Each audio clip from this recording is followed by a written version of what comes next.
Well, hello, this is week 7, Foodborne Diseases and Gastrointestinal Diseases. And we're going to get right going here.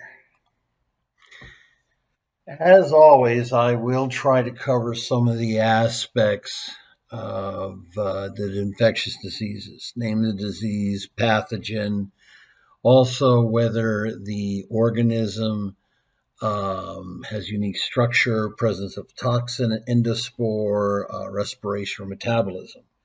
Also, the locations of pathogen or any reservoirs. Symptoms and signs. Now, these are observed or detectable signs and experienced symptoms of an illness, injury, or condition. Signs are objective and externally observable. Symptoms are person's reported subjective experiences. Also, I will look for any situations where you can have treatment, such as antitoxins, antibiotics, antifungal, antihelmintic, and antiprotozoal drugs. If there is one that exists, I'll try to mention that too for vaccine and the length of time in effect. So let's get started. Now, in this case, we're going to be dealing with the foodborne diseases. So if we look at the disease burden pyramid, for many diseases, including foodborne diseases, where symptoms vary from mild to life-threatening or even death, the cases are reported only a very small percentage of the actual cases that occur. Let me give you an example. If you have someone who goes to a town and they've been driving for a while, and they order something from the fast food joint that you know, national one, okay? And on the way home after they finish their meal, they start getting sick.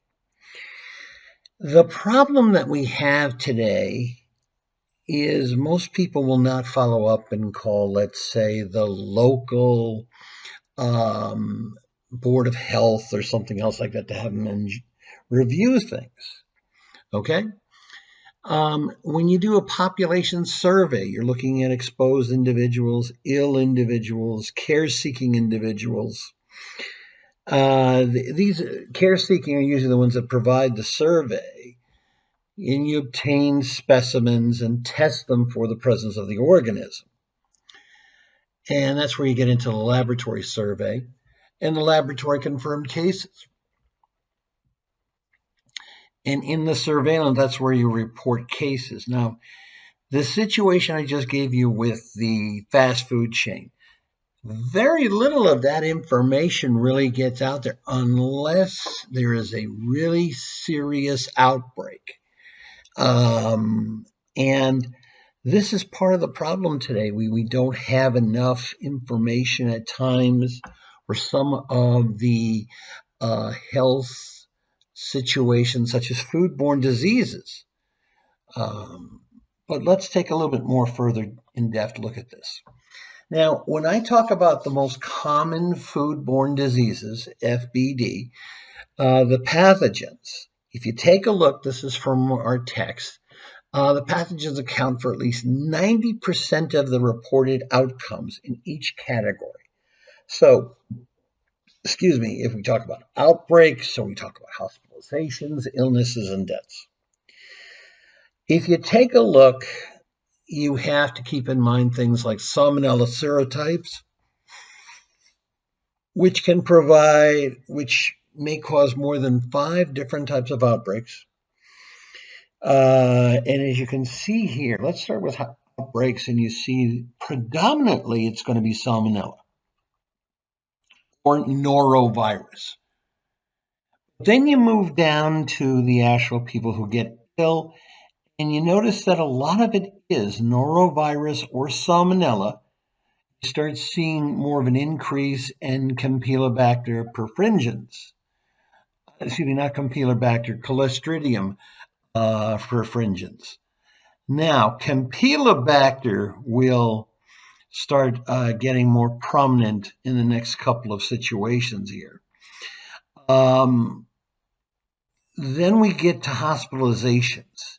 And usually hospitalizations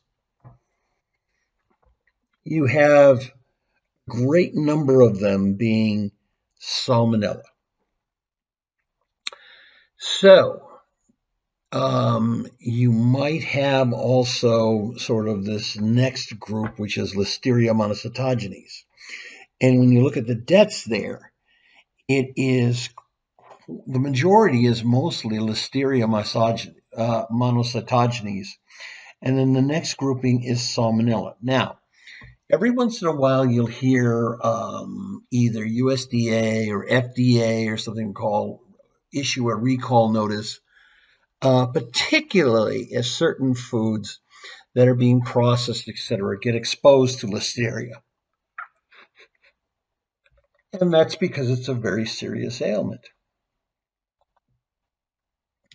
Now, this is another point that you have to keep in mind, the food production chain. Now, CDC came up with this, and one of the things to keep in mind is that this does not happen with every situation, but it happens with the majority of the population, whether it comes from seafood, dairy, the farm, including the vegetables and things like that. And then it's processed. Processing may include things like just taking the cow, slaughtering it, and separating out various amounts of meat. It may be that instead you have food that gets to be flash frozen or packaged, etc.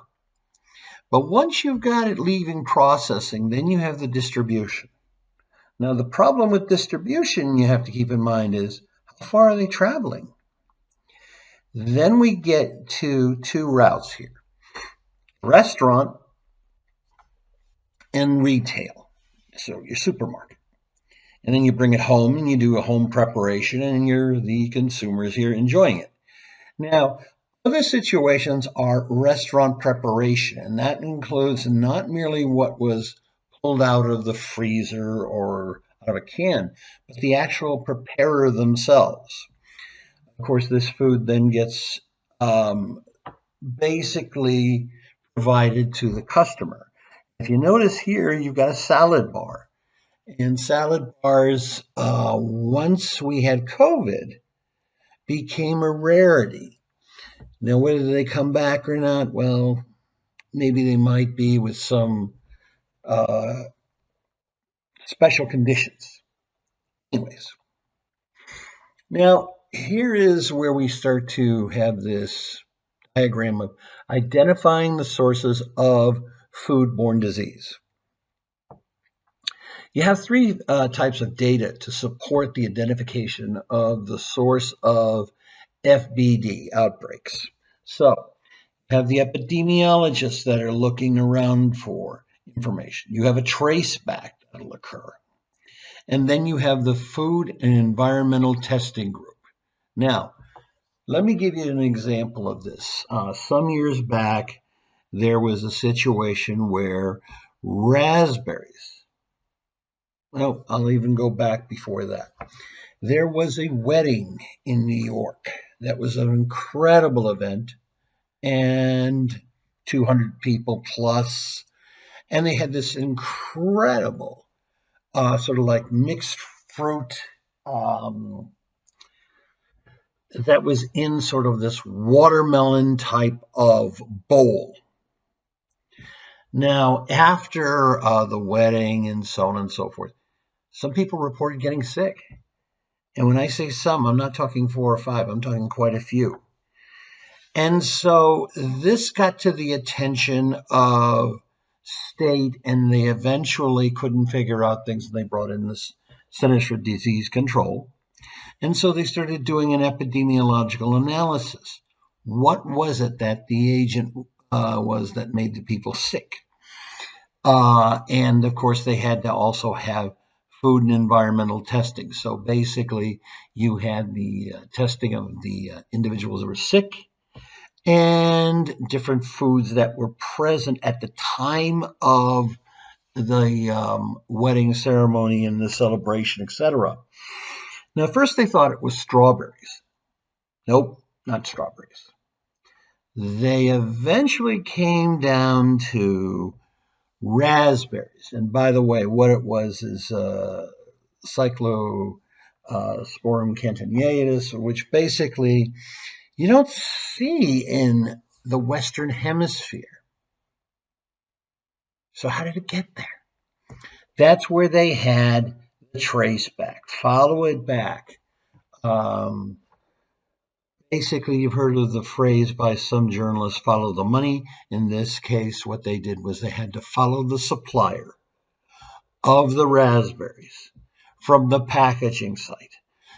And because it was the raspberries were basically brought in from the United States from, of all places, Guatemala. And you had some individuals that went so far as to find the exact fields of raspberries. Now, they didn't know the exact date. They did know that there were not sufficient bathroom facilities there. No outhouses, no nothing. You just kind of like, quote, did your business in the edges and went back to work. Now, just to help you with this particular protozoal disease, it's normally seen in Nepal and in the Himalayas and in some areas of India, etc. So how did it get there? Well, finally, the only theory that has come up since then is that you had someone who was traveling around the world, a world traveler, just kind of pick up the bags and travel across, walk through across the world. Where they ran out of money, they would basically do some local work, get paid, and then continue onward. This individual must have picked up from the Nepal area the parasites. But when they got to Central America and started working in the raspberry fields, they still had it in them. And so they contaminated some of the raspberries that they picked, etc. And then it traced all the way back to the United States. But this is absolutely essential now, just to help you to understand this. In a global marketplace, even if you look at some places, where did your oranges come from? Where did your peaches come from? Where did your strawberries, raspberries, apples? Some places you would think, well, they came from such and such, within the state or within the territory. Not always.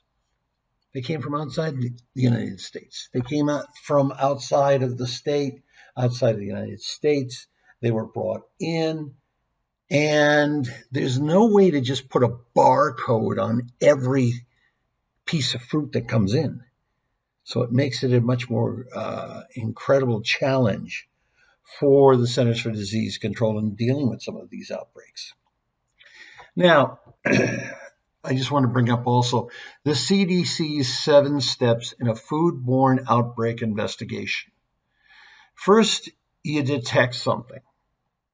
Then you find out more about who got it, where is it from, or where is it known to be. And then you start generating more inquiries as well as getting some samples to be tested. In some cases, that may not just be samples of fruit, vegetables, meats, etc., but it may also have to require medical tests using blood or stools, things like that. And then when you piece this all together, this is where you come up to the solving of the riddle. But then what are you going to do? Since you know what it is, and you know where it may have come from, how can you control to prevent another outbreak? And that's part of the entire puzzle here. And so decisions have to be made. You may have to just get recommendations for you have to wash all your vegetables, or you have to basically stop importing for a bit and go through a complete clean up and clean down of a particular facility, and then find new distributors for those fruits, vegetables, etc. Okay, so what we're going to start doing today is we're going to first look at traveler's diarrhea. Now, traveler's diarrhea occurs within 10 days of travel to an area with poor public hygiene. And by the way, if we talk about, just for example, contaminated water, you have organisms that can withstand being put from water to ice. And in a hot situation, somebody might consume some of that ice, or put it into their drinks for coldness, and that's how they get contaminated.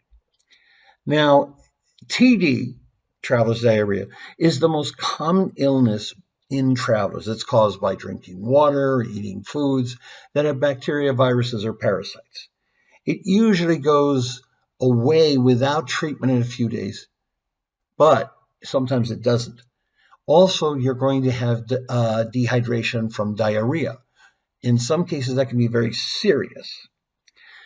Usually with traveler's diarrhea, the most common cause is bacteria. So what we're talking about is the most common pathogens. They will be identified as enterotoxigenic E. coli. Now that's basically E. coli that will release certain toxins as it goes through the digestive system. After this, it's followed by Campylobacter jejuni, Shigella species, and Salmonella species. The most common symptoms of traveler's diarrhea are the sudden passing of 3 or more looser, watery stools a day, the urgent need to pass a stool, stomach cramps, nausea, vomiting, fever. Sometimes people experience moderate to severe dehydration, and that's serious. And they're also going to accompany by ongoing vomiting. They may have a high fever, bloody stools, or severe pain in the belly or rectum.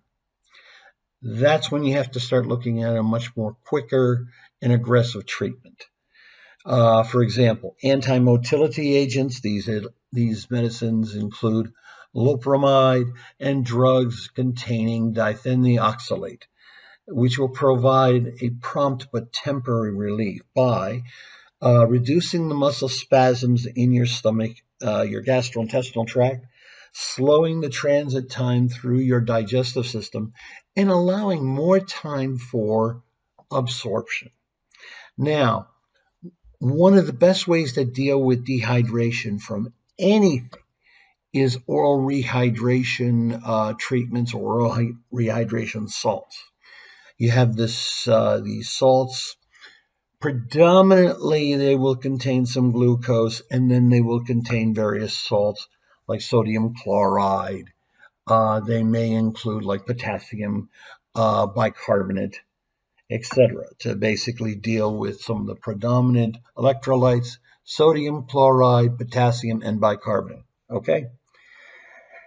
And this ORS system is the best way to replace fluids. Also for treatment, you may use bismuth subsalicylate. Don't know what that sounds like? How about Pepto-Bismol? Or as some others call it, bismuth solution or Big Pink. What this does is really, one, it's great because it's a non-prescription medicine, but it can decrease the frequency of the stools and shorten the length of the illness. The bismuth salicylate particles move through, and it's an interesting study that was done where they showed actually where the bacteria were glom onto or attached to these bismuth salicylate molecules or particles and help purge out the bacteria from the system. If it is necessary, oral antibiotics such as azithromycin, ciprofloxacin, and levofloxacin may be needed. Okay? And here is something to help you. Okay? I don't expect you, by the way, when it comes to the doses to memorize all of this. But here are some points to keep in mind.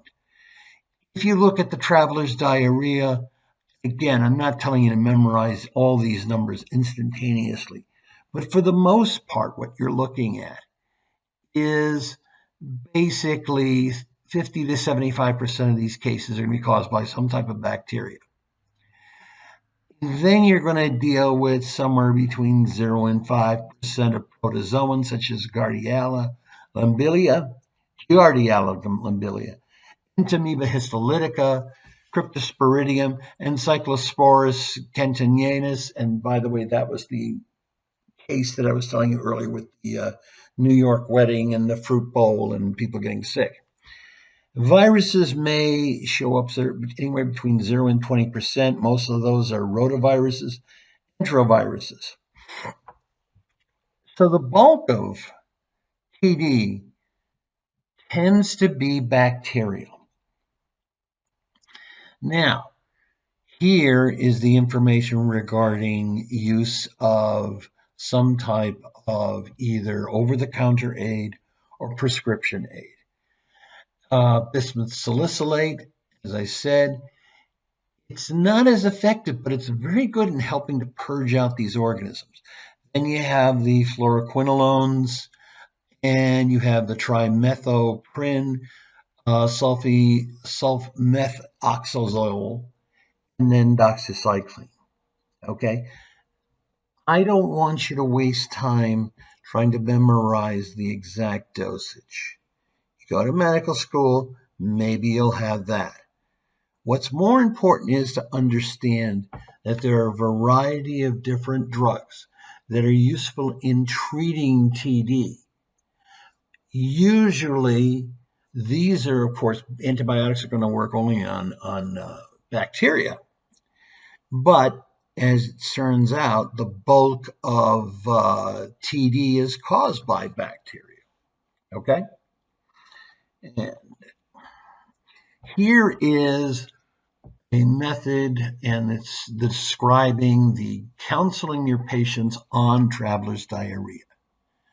And just giving them some concepts to watch out for, such as contaminated water supplies. If you start showing up these symptoms, diarrhea, the abdominal cramps, sometimes you're going to have fever, nausea, vomiting, okay? And the thing is, what you have to keep in mind also is it's best to be sure about what kind of liquid you are putting into yourselves. Same thing with children, okay? Also, you want to be able to take, and some people will do this, they'll go to different places and they'll have antibiotics on standby, or they'll basically use this as a prophylactic. Now, mind you, contamination can come not just merely from contaminated water. It can come from the fruits and vegetables, because in some cases, these have been exposed to this contaminated water. Okay? And of course, be sure to wash your hands every time that you've gone to the toilet. Now, we move from there to cholera. Now, cholera is caused by an infection with the toxigenic strains of Vibrio cholerae, which happens to be a gram-negative. It's somewhat, they call it the comma-shaped. It looks like a comma. Some find that it's rod-shaped, but it's really more curved, motile, because it has flagella. And these are all part of the family of Vibrionaceae. Now, in severe cases, immediate treatment is necessary because death can occur within hours. When you have a really serious outbreak, the world takes notice because They know that there were times in history and back 1800s, 1700s, 1500s, when they would have an outbreak and it would lead to 1 million deaths, 5 million deaths, etc. Okay. Now, the symptoms of cholera include the sudden onset of diarrhea, nausea, vomiting, mild to severe dehydration. And of course, the dehydration is going to cause a loss of minerals in your blood, which can result in an electrolyte misbalance or imbalance. Risk factors, unclean conditions. Cholera is present in places with poor sanitation, contaminated water, sick household members. Close contact with people who have cholera can increase your risk of getting it. Eating raw shellfish. If you eat shellfish that comes from waters contaminated with cholera bacteria, there is a greater chance of contracting contracting cholera. Let me give you an example of that. In the 1990s, in Peru,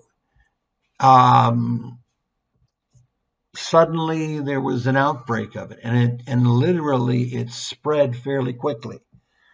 The Peruvians have this very wonderful meal that includes like a raw anchovies, etc. And unfortunately, somebody was sick on board a ship in that bay, got sick, discharged it into the waters. And so what people were doing was harvesting these anchovies, but they were contaminated with cholera bacteria. Now, as the cholera began to spread, it spread up and down the South American coastline. And so WHO was notified and everyone was notified. It was just there was a lot of fear there because there were people that were not merely just getting sick, but dying from it. Also, you want to keep in mind that raw fruits and vegetables are also common sources of cholera in areas where the disease is found because crops may be treated with contaminated water or manure fertilizers. Now, of course, the deadly effects of the disease are the result of a toxin the bacteria produces in the small intestine. Now, the toxin causes the body to secrete enormous amounts of water, leading to this diarrhea and a rapid loss of fluid and salts, meaning electrolytes. This excessive diarrhea is known as rice water stool. Okay, you'll see an image of that afterwards, but there's really nothing there. You're just giving off a lot of water and unfortunately also a lot of electrolytes. Now, the treatment for this is, antibiotics. They can be tetracyclines, doxycycline. The problem today is that you have the evidence of resistance to tetracycline, doxycycline for this bacteria. So in regions where tetracycline resistance is common, they switch over to using fluoroquinolines and macrolides. And these are the alternative agents, although resistance to fluoroquinolines has also become common in some of the endemic areas. Again, this is a situation that could use and really would use oral rehydration therapy to replace fluids and electrolytes. Now, there are about 3 oral vaccines for cholera that are available. Sometimes they don't get put into the right places or fast enough, but Dukoval, Uvitidol Plus, and Uvitidol, and Shankol all are very effective in helping the patients and actually preventing, in some cases, these situations from occurring.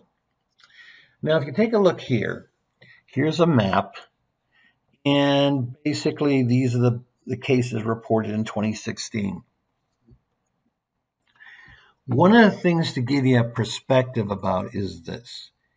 If there is excessive, incredible, grinding poverty, such as Haiti or Yemen, as well as instability such as civil wars and things like that. Yemen would be an example, some situations in Africa. This is where the places are more susceptible to having cholera. Now, if you look over here, this is an example of that rice water stool. And here you have this individual with severe dehydration. One of the issues about severe dehydration, is if you try to pinch your skin, such as taking your arm and just try to pinch it up, it flexes back. With these individuals, they have what is called tenting. They will stand there in that pinched area for a bit because they have lost so much fluid in their tissues. Now, the cholera life cycle is very straightforward. You have a situation where you have the cholera bacteria in the aquatic environment, and upon ingestion, the toxigenic strains colonize the small intestine. Here you have an individual who has become very ill with diarrhea, okay, and this will continue. One of the problems is, remember that some places in the world don't have sewage treatment plants, septic tanks, etc. And so sometimes they will take the rice water stools and things like that and just dump it in the local river. Unfortunately, upstream, downstream, etc., people will get sick again. Okay? The best approach has been to provide vaccination, but that at times puts a great burden on the cost, etc. Now, this is a flow chart right over here that I like very much, in part because it asks yes/no questions. Is the patient dehydrated? No. And so this is what you can do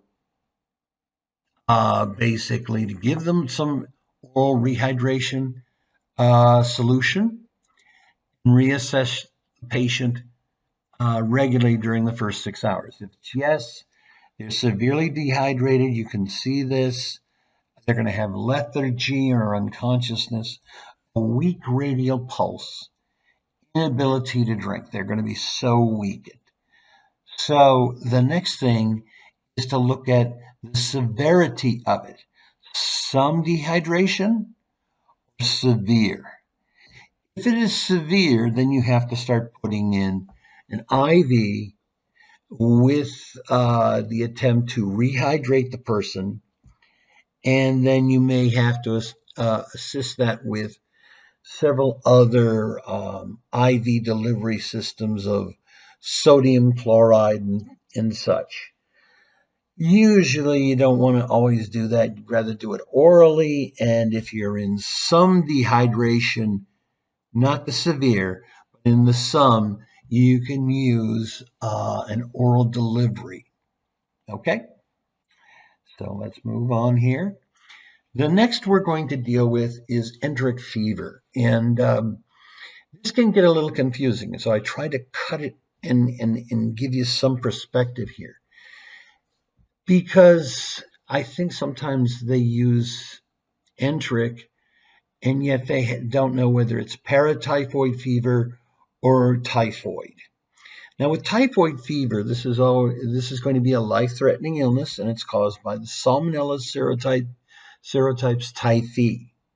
Okay, the Salmonella enteric typhi is gram-negative bacteria that is responsible for typhoid fever. The symptoms will include high fever, headache, stomach pain, constipation, and diarrhea. Now, with paratyphoid fever, this is also life-threatening. It's caused by Salmonella serotypes paratyphi.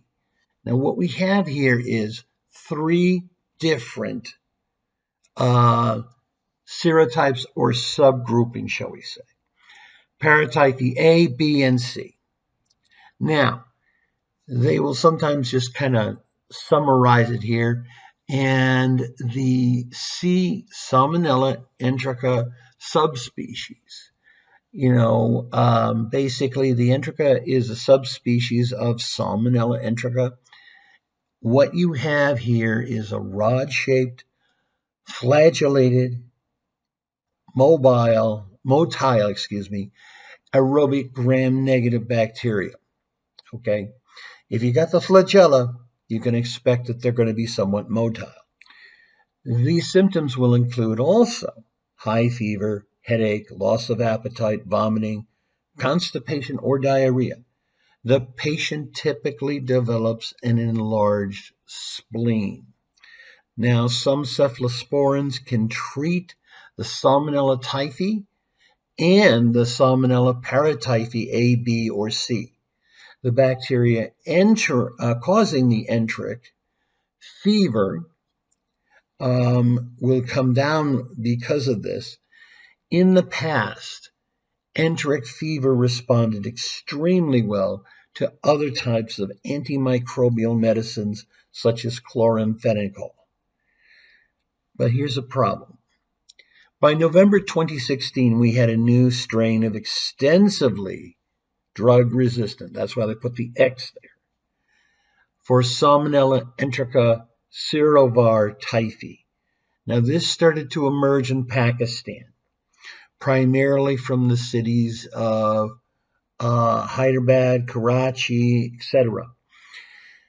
The reason I bring this up is because we're getting more and more challenges with drug resistance. Now, multi-drug resistant strains have been present since the late 1970s in Africa and Asia.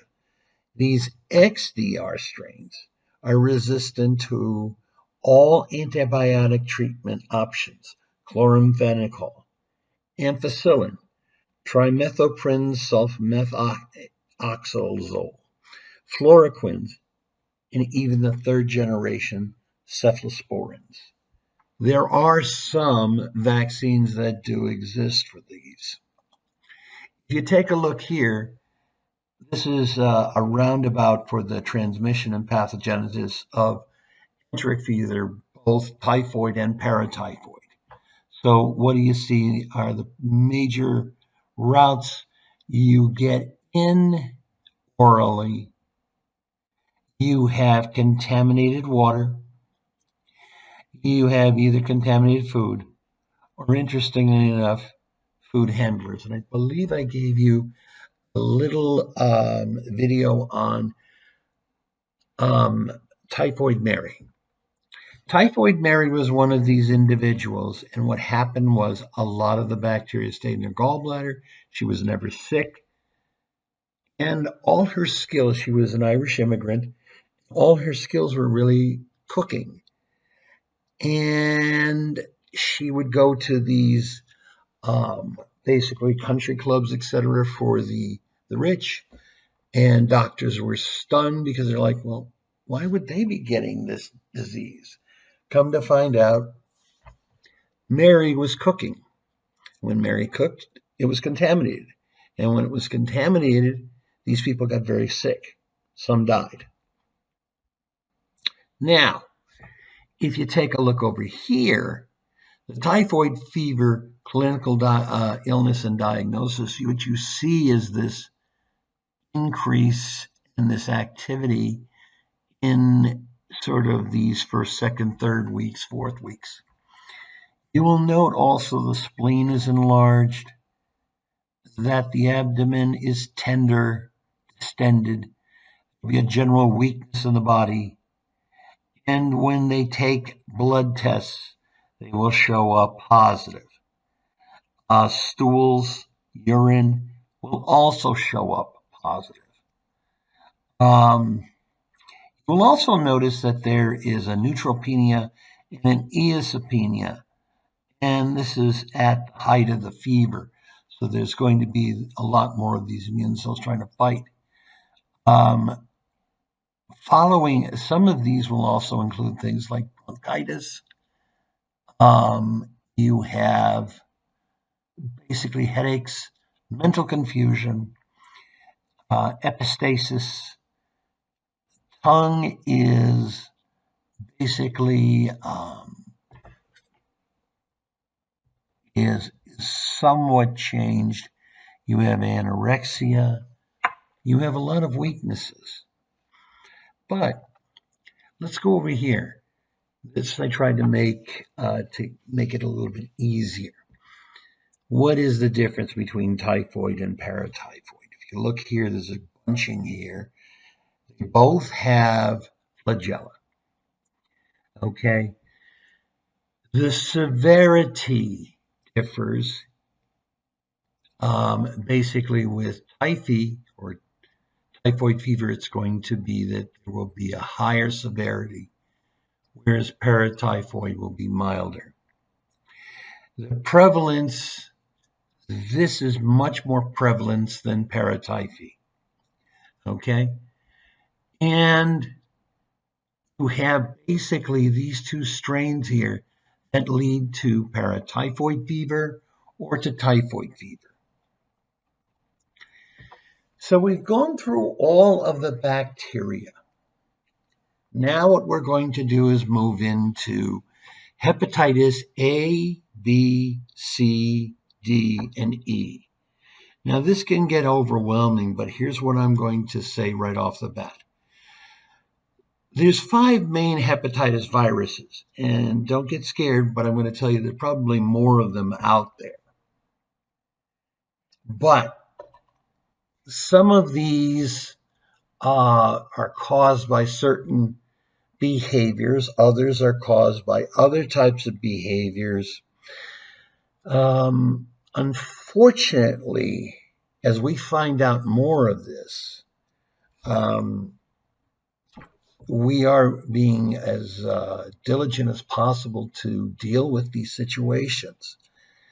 You see, type B used to be a big threat in the 80s for nurses and those working in surgery. And then I remember this because I was working there and they lined everybody up and they said, guess what? We have a vaccine. It does not come from prior blood or anything else. And it was a product of biotechnology. And so we'd all line up and get our shots. And you get your first one, then 30 days later, your second one. And the third one comes basically 6 months after your original first shot. Okay? Now, these 5 types are the greatest concern because basically the burden of illness and death they cause and the potential for outbreaks and epidemic spread. Types B and C lead to chronic disease in hundreds of millions of people. And together are the most common cause of liver cirrhosis and liver cancer. Hepatitis A and E are typically caused by ingestion of contaminated food or water. Hepatitis B, C, and D usually occur as a result of parenteral contact with infected body fluids. Okay, so if you were a medical person and there is blood on the floor, that's something that you have to take very seriously and protect yourself from direct contact with it. Gloves, little the booties that they put on, and everything else. The common modes of transmission for these viruses include basically receipt of contaminated blood products, invasive medical procedures using contaminated equipment, and for hepatitis B, transmission from mother to baby at birth, from family member to child, and also by sexual contact. Acute infection may occur with limited or no symptoms, or the symptoms may become very, very prominent. The best known is jaundice. So that's the yellowing of the skin and the eyes, a dark urine, and extreme fatigue, nausea, vomiting, and abdominal pain. Now, they do have some very safe and effective vaccines that are available to prevent hepatitis A and hepatitis B. Interestingly enough, hepatitis B will provide protection from hepatitis D. A vaccine to prevent hepatitis E infection has been developed, but it's not really widely available yet. And sadly, there is no hepatitis C vaccine at present available. Okay? Now, I've been saying A, B, C, D, E, and you're sitting there going, well, what does it matter? Well, it's basically how is that virus assembled? If you look at A, it's a single strand RNA, it's a picornovirus. Transmission is enteric. Incubation may be 15 to 45 days. So, is there a cure? No. Treatments usually tackle the symptoms. Hepatitis B, that's a hepadenovirus, and that means double-stranded DNA. Transmission is parenteral. Incubation can be 45 to 160 days. This is where you have about a 10% chance of chronic hepatitis. And if we talk about chronic hepatitis, we're talking about beyond that, after that, the possibility of liver cancer. There is no cure there, except we basically treat the symptoms. That's why it's more important to get the vaccine. Hepatitis C is a flavivirus. If you notice the structure of that, single-stranded, again, RNA, transmissions parenteral, incubation period 15 to 150 days. Chronic hepatitis, greater than 50% chance you're going to have that. Hepatitis D is called the Delta virus. It's a negative single-stranded RNA. Its transmission is parenteral. Incubation is 30 to 60 days. What about chronic hepatitis? Yeah, about less than 5% of co-infectious and about 80% of the super infectious. Now, with D, there is some hope in some regards because they've been using alpha interferon for 12 months. Hepatitis E is a hepavirus, single-stranded RNA, enteric, 15 to 60 days. You can't get chronic hepatitis from it, but there's no real treatment. Now, I bring all these things up because some of this can be dealt with in a preventive sense. Okay? And let's take a look here.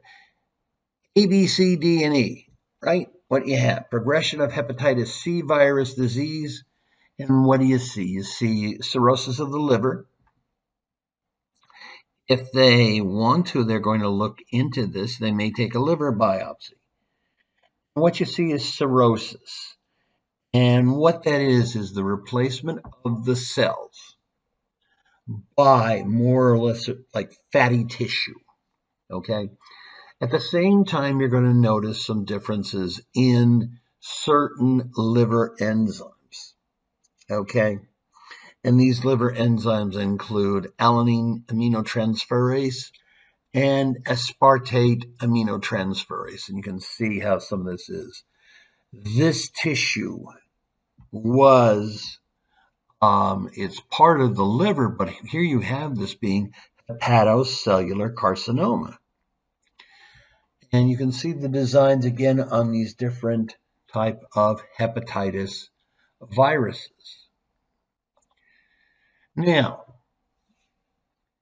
the prevalence of antibody to hepatitis A, that's one of the ways that they look at where is the prevalence of these viruses and who they've infected, etc. And if you notice all in the brown area here, it's high. If you notice in the orange area here, it's intermediate. In the yellow, it's all low.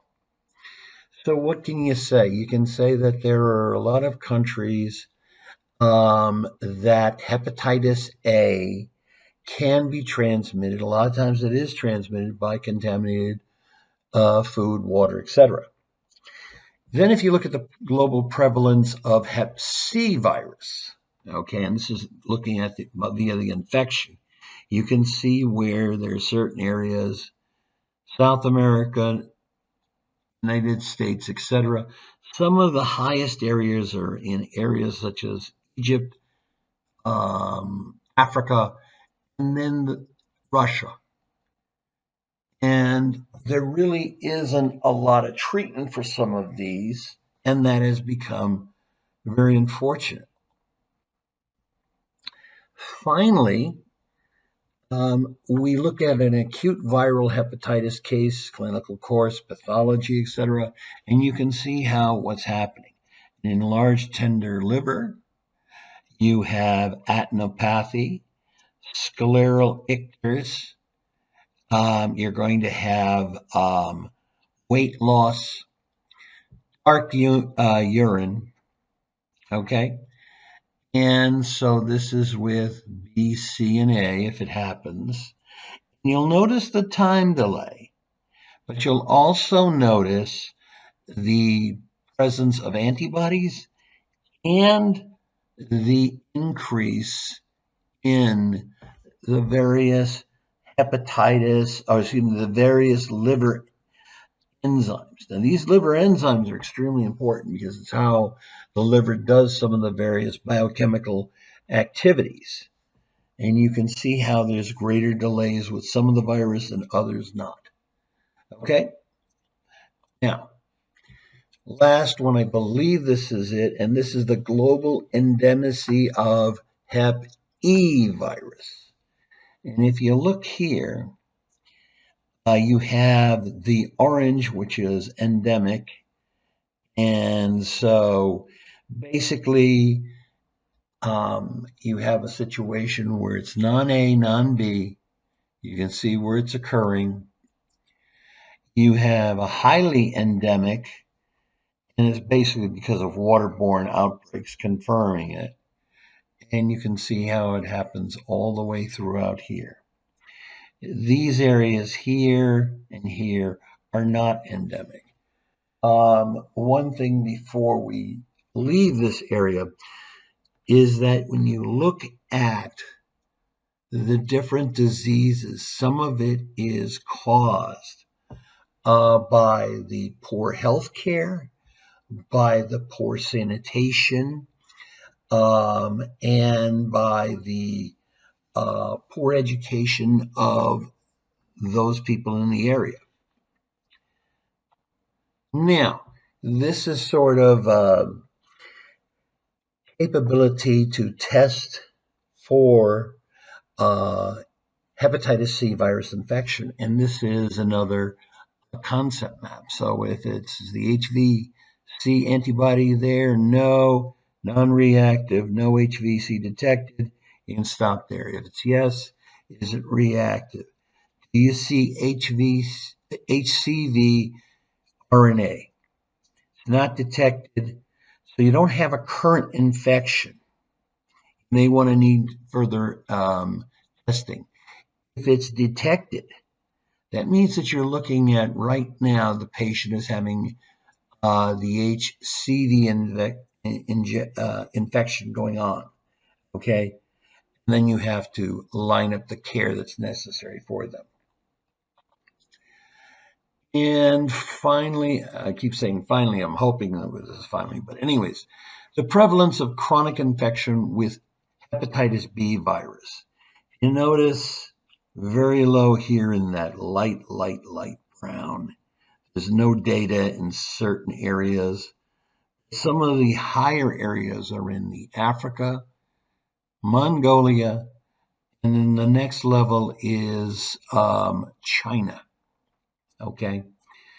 Remember that this is Hep B, and individuals that have that have what is considered a chronic infection. I remember when I was getting briefed about the different types of the infection. Certain amount become asymptomatic. A certain amount will have encephalitis, and these are small numbers. Then there's going to be a larger number that may have the cirrhosis of the liver, etc. And there was about a 10% that would get liver cancer. Okay.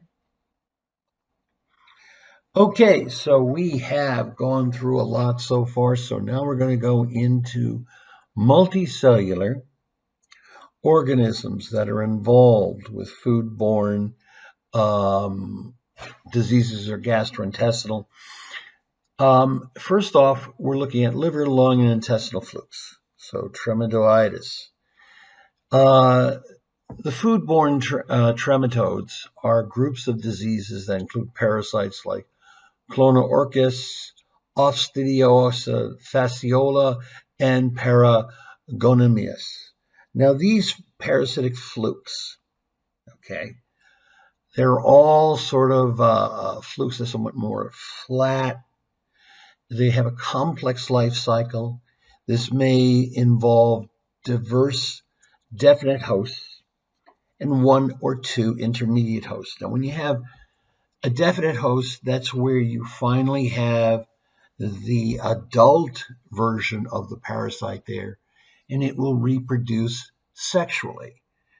Intermediate hosts may be where the organism comes in, multiplies, but it's asexual in multiplication, and then it moves to another host. Okay? Now, all of these include liver flukes, lung flukes, intestinal flukes. Collectively are known as foodborne trematodes. Now, Clonorchis is a liver fluke parasite that humans can get by eating raw or undercooked fish, crabs, or crayfish from areas where the parasite is found. How do we treat all this? Well, in moderate to heavy trichinella infections, the goal is to stop the larva invasion into things like the host muscle. Now, within 1 week of ingestion of contaminated meat, for example, we're going to talk about the trichinosis, you have to administer albendazole or mebendazole. Now, mebendazole is no longer commercially available in the United States, but can be obtained from expert compound pharmacies. Okay? The drug is effective against worms limited to the intestinal lumen. And basically, the goal is to prevent systemic invasion. Thiabendazole does not affect tissue larvae. So, in other words, if the organisms get into the muscles, then you've got certain drugs that won't work. Now, you also have the safe, efficacious, and inexpensive single-dose drugs such as proquensetol and trichlorobenzidol. And these are available to treat foodborne trematodes and will remain the backbone of control. Now, this is where we get sort of, what are we talking about here now? We're talking about worms. Now, the life cycle of heterophytes, and heterophytes is a genus of trematodes or fluke worms. Okay, so normally humans are not supposed to be the final host, but they can be when you release the from their gut the eggs, and a fully developed merastidium is passed in the feces. And then you have your first intermediate host. The snails will ingest the eggs. The merastidium emerge from the eggs and mature in the snail gut. Okay? And then you have them breaking free and becoming Sicaria. And so they're released into fresh water.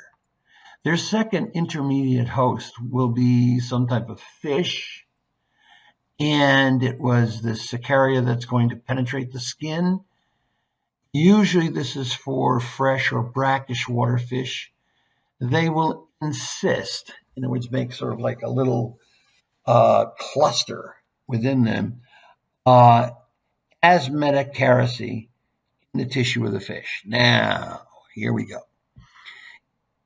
Infection of humans and fish-eating mammals and birds by ingestion of the undercooked fish will carry the metakaryocy, and that's when you have the actual mature adult flukes. So I stand corrected. These can easily go through a human being. Their metakaryocy will exist, and basically what I mean by that is they were in cyst-like formations. They will break free in the small intestine, and they're basically then mature adult flukes. Now, when you get to do analysis to determine whether somebody has a type and what type of flukes or other types of worms you have, a lot of times they take a stool sample and they're looking for structures like this. And these are eggs or ova of select foodborne trematodes. You can see them here. Okay. Now, trichinoellis. Oh, you've heard of trichinosis. Okay, right here.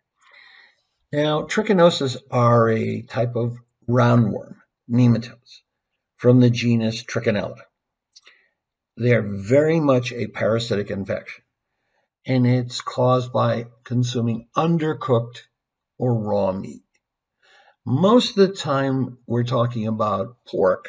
That's why the USDA has said we cannot guarantee that any pig, any pork is going to be absolutely free of parasites. Therefore, cook your meat until it becomes, white. Okay, no pink. Now, Trichinella spirella species is a common cause of human disease by eating raw or undercooked pork. Step back for a second. Here's a sidebar. A couple of hunters in, I think it was South Carolina, they were going out in the woods and they snagged themselves a bear. And they cooked and they consumed it. Surprise, they got trichinella. Now, the symptoms usually include diarrhea, a loose stool, nausea, the feeling of sickness in the stomach, fatigue, and stomach pain. Other symptoms may appear 2 to 8 weeks after infection and may include fever, headaches, chills, muscle soreness, pain, and swelling around the eyes. Now, the symptoms of trichinosis occur in 2 stages. Stage 1, intestinal infection develops 1 to 2 days after eating the contaminated meat. And so the symptoms will include nausea, diarrhea, abdominal cramps, slight fever. Stage 2, though, the symptoms from the larval invasion of muscles starts after about 7 to 15 days. This is where they go into your muscle tissue and form their own little cyst. So how do we treat it? Well, the treatment with either mebendazole or albendazole is recommended. There's one limitation, though. The treatment is not initiated within the first several days of infection. Otherwise, you're looking at more prolonged or repeated courses of treatment that may have to be necessary because, in other words, you may have a few starting to show up, but others have not gotten, they're not susceptible to this particular, to the drug yet. So here we have trichinosis. If you take a look right over here, you can see male, female. In this case, here's the male with the testes. Here's the female, and got a large number of embryos, and it has a large ova area. And so these would be the ones to get into the intestine. So how do we have that? Well, Real simple. If you take a look at the trichinella grow in cysts, they form this kind of round out structure in the skeletal muscles of the hosts, hogs or humans. You're going to get muscle pain. And the infected meat eaten by hogs as scraps and garbage, you're going to get the cyst walls digested, initiating the larva moving around or liberating them. Now, if a human does the same thing, infected, incompletely cooked pork eaten by humans, same thing. Now you've got male and female present, and the larva will develop into mature male or female in the intestine of the host, and they'll copulate. They'll basically make new eggs, fertilized eggs. And what you'll see is the gravid females will deposit the young in the mucosa of the intestine. So if you can see where the mucosa area of the intestine is, then you have the young trichinella, and they will migrate via the lacteals, thoracic duct, and blood vessels to muscles. And this person doesn't look very happy, but this is the characteristic edema of the eyelids and face in acute trichinosis, pulmonary, CNS, and cutaneous symptoms, as well as muscle pain, fever may appear. Also, eosinophilia is present. Now, eosins are a type of white blood cell. Don't forget that. But one of the simple indications of a parasitic worm infection is by literally doing a blood test. And if you see a lot of the eosinophils, then you have more evidence to suspect that there's been an infection there. Now, there were a couple more I wanted to bring in now because I think it's really important. Although the text didn't go through it, I'm going to give you at least some of this now. The first one is Helicobacter pylori. It's a bacteria. Previously, it was known as Campylobacter pylori. It's now called Helicobacter pylori. It's a gram-negative microaerophilic spiral bacteria that's usually found in the stomach. Its helical shape is thought to have evolved in order to penetrate the mucoid lining of the stomach and thereby establish infection. Now, it's also known to be associated with gastric and duodenal ulcers and stomach cancers. Common complaints include pain or discomfort, usually in the upper abdomen, bloating, feeling full after eating a small amount of food, lack of appetite, nausea, vomiting, dark or tar-colored stools.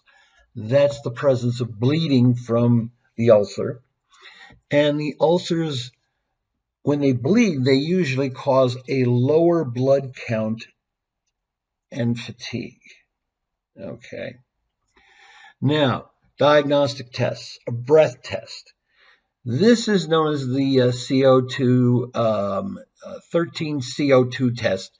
And basically what it is you exhale into a bag before and after drinking a solution. What happens is that the test measures the amount of carbon dioxide released in your breath before and after drinking the solution. A higher level after drinking the solution means H. pylori are present. You see, what happens is to withstand the acidic environment of the stomach. There's very few bacteria that can do this, but they do. What they have is they release urease, and urease breaks down urea back to CO2, and you'll have a little bit of ammonia. Now, the CO2 gets released, but the ammonia is more important because the ammonium ions are going to be able to neutralize sort of like and provide sort of a deflector shield or a protective coating for the bacteria so they're not damaged by the HCl, the hydrochloric acid in the stomach. Now, the other way to do it is a stool test. And the test looks for evidence of H. pylori in the stool sample. Finally, there is the upper endoscopy. And what you do is you put a flexible tube, it's inserted down the throat into the stomach. A small tissue sample from the stomach or intestine lining is taken for testing for the presence of H. pylori. So what are the treatments? Well, it's usually a combination that's taken over, let's say, 14 days. First off, antibiotics. Usually have two that are prescribed. And the common choices are amoxicillin, clarithromycin, and metronidazole and tetracycline. So two of those. You're also going to be put on the proton pump inhibitor. Prevacid or Prilosec, and basically all the other ones there. The idea being is that's going to reduce the amount of acidity for a bit. Okay, so these are proton pump inhibitors. Next, and this has been also very interesting, is bismuth salicylate. Sometimes we know the drug as Pepto-Bismol, etc. Now, what this done is occurring is you add it with the antibiotics and the proton pump inhibitor. The combination will help in alleviating this problem. What bismuth salicylate will do is it also coats and protects the stomach lining, but bacteria will be glommed onto or attached to the bismuth salicylate molecules, and they can get expelled. So the combination of all three of these will, for a period of about 14 days, should relieve it. Now, remember I said something about the possibility of cancer, stomach cancer. One of the problems in the developing world is that, okay, we treat the patient for H. pylori, and a year or two later they come back with it. Because in developing countries, they will in some cases still use the same water resources, running stream, river, etc. But the problem is they don't know who upstream has happened to use that for a toilet and releasing H. pylori there. And so the water may be contaminated. Okay. The other thing is that if you keep having these battles with H. pylori over a period of time, let's say years, it seems that there is an increase in the incidence of cancer, particularly of the stomach, by about around the age of about 60. So here's the stomach. Here is our H. pylori. You'll notice that they have some flagella. Okay. And they also will secrete the urease, which is what I talked about. And they will also have adhesins. They also have a spiral shape. And the flagella help them by basically giving them some motion and movement. Now, let's take this through. 1, 2, 3, 4. You have the bacteria go through the gastric fluid to the mucus layer, and they interact with the epithelial cells of the stomach. Remember that they're surrounded by an environment that's highly acidic.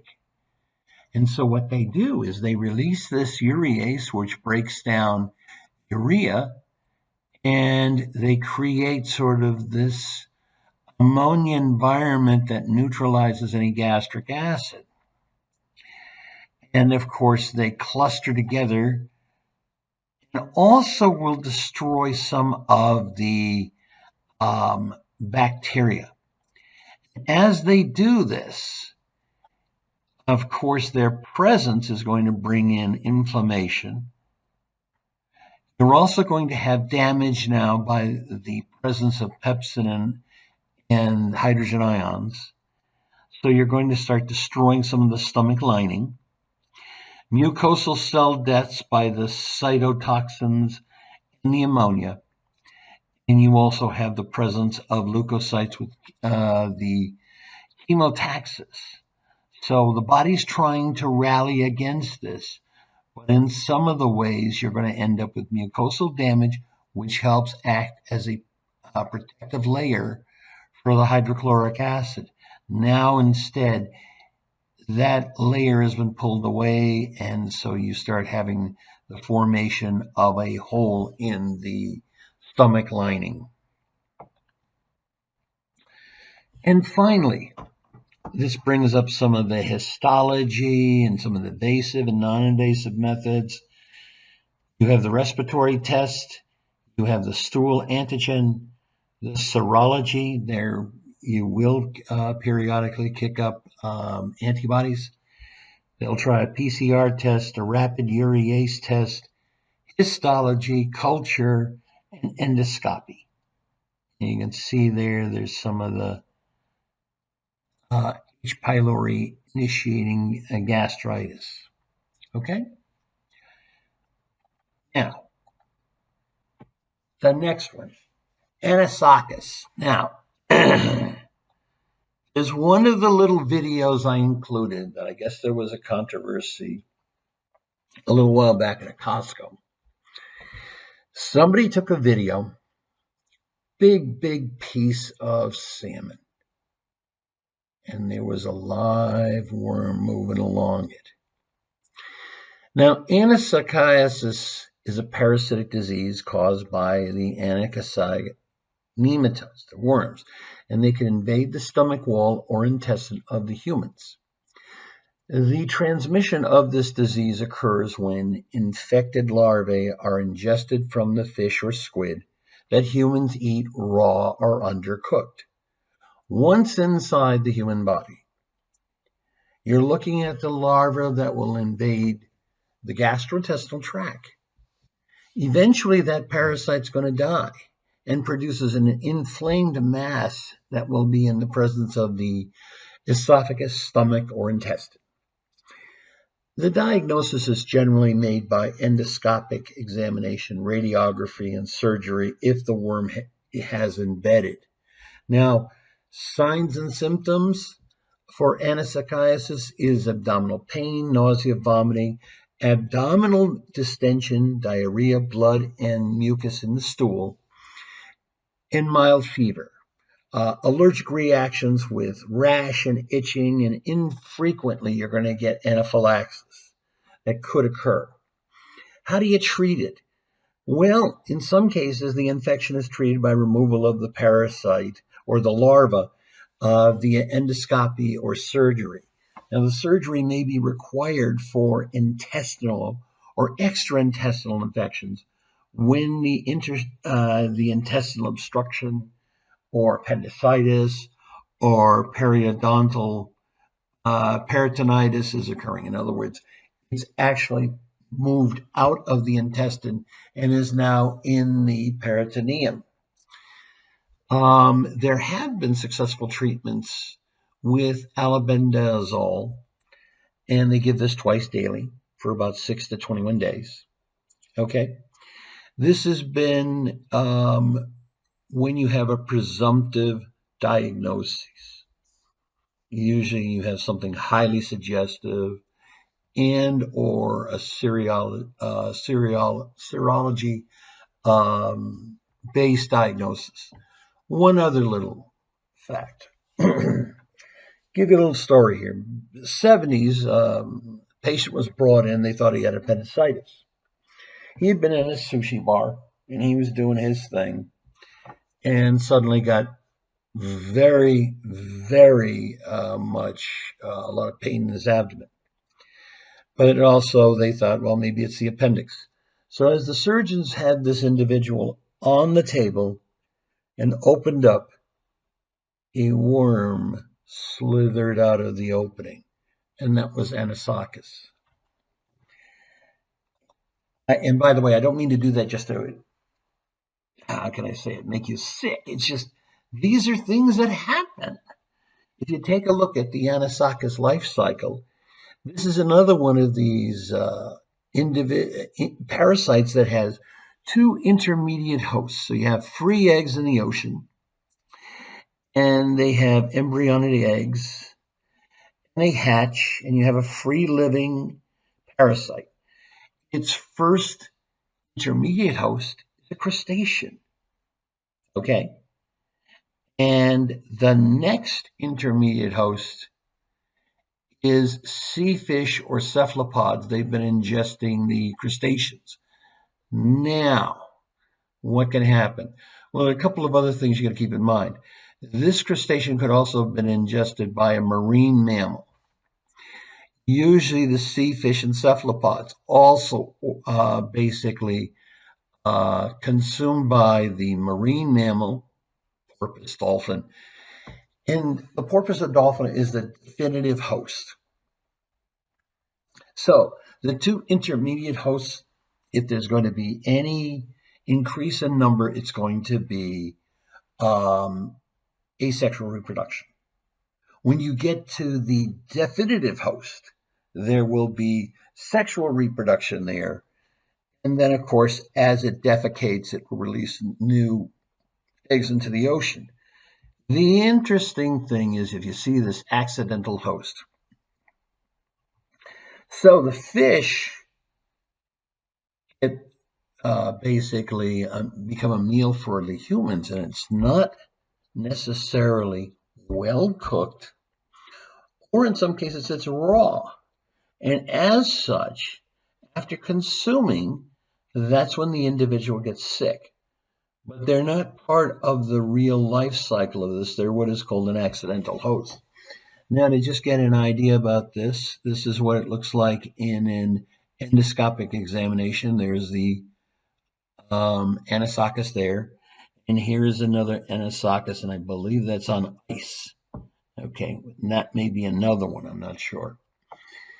So, and I have videos on all of these, and I really encourage you to take the time to review them.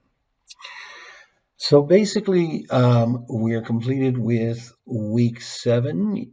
For the work, you need to review the lecture PowerPoints, read all the supplemental articles in module week 7, view all the videos in module week 7, participate and complete the discussion for this week. Keep in mind that some of the discussion assignments require that you review the week's videos or supplemental articles to get a better view and how you can construct a very good discussion, a discussion posting. Also, then finally, remember to complete the quiz for week 7. And with that, have a good day.